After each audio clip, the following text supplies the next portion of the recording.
So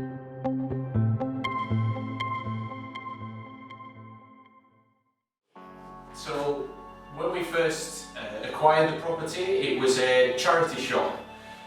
The first thing to do was empty the property and get straight to work with chipping off the walls of all the plaster and cement renders.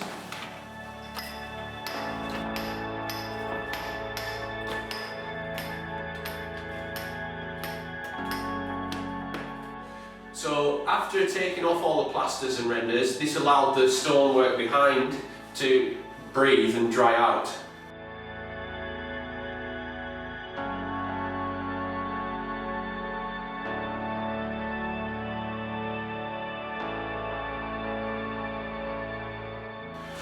We then continued with services. We had to dig up water mains and also gas works. There was originally a gas supply to the property, but it was deemed unsafe. So all these things took time, but this allowed the property to dry out. Once we fitted all those services, we relaid the floor, and what we used was a limecrete system with a recycled glass as an aggregate underneath. Incorporated in the floor slab is also underfloor heating.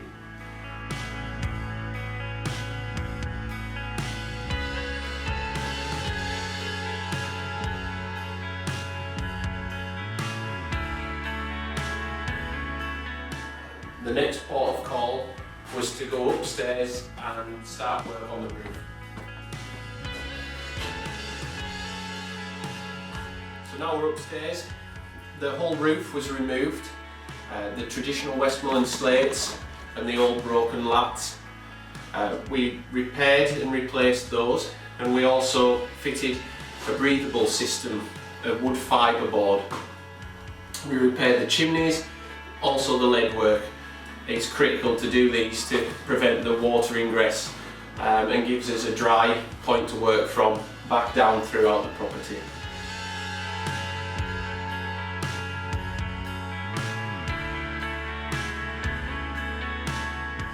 Now got to the plastering stage.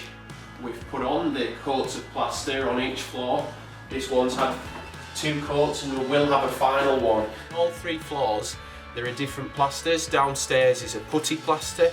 This floor we're on at the moment is cork based, and up top is a hemp plaster.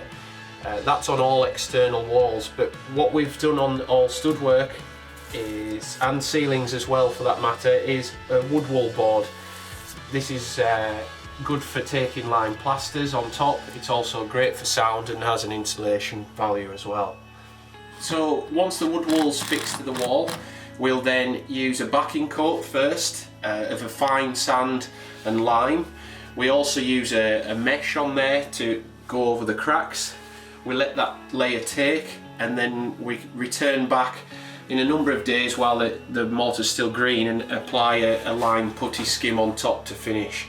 This is almost translucent and it gives a nice earthy finish.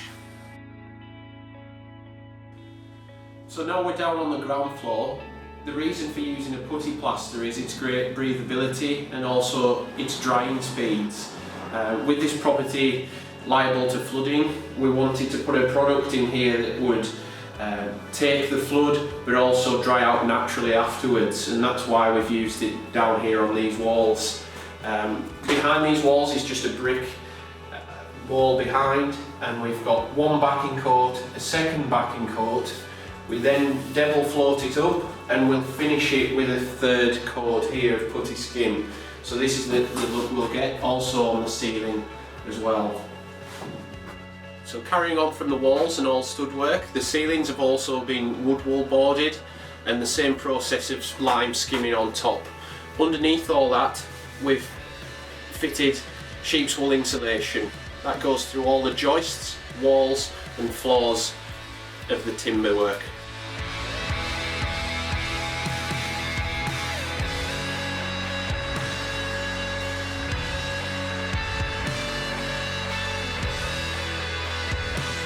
So before all the plastering took place and the walls had dried out, our electrician went round and what we call first fixed. So wired the property, also our plumber, and also with us working alongside Historic England, a number of sensors have been drilled into the wall at strategic parts, and the wires are just over here.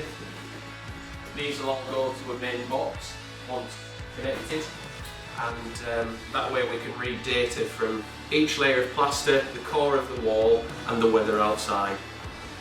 So with this floor being susceptible to flooding, we was wise to try and move the electrics up. So we've moved those above previous flood levels and also contacted the electric board to move the fuse board higher than that also.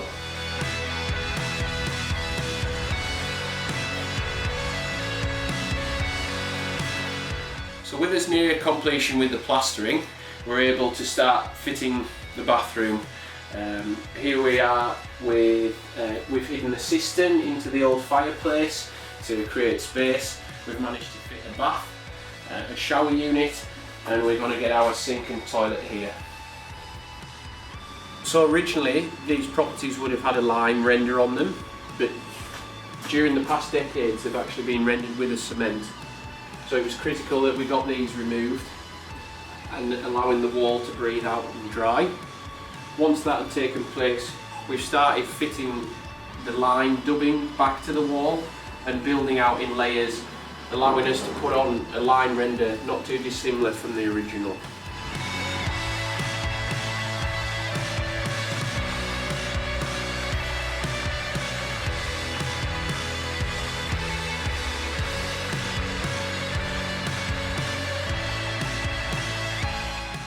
So the sash windows are currently being repaired, and what we've found is over the years lack of maintenance and with the cement renders on, it's caused water ingress and the sills are rotten and the bottom of the sash panes. So we have a local company repairing these at the moment and replacing the bottom part.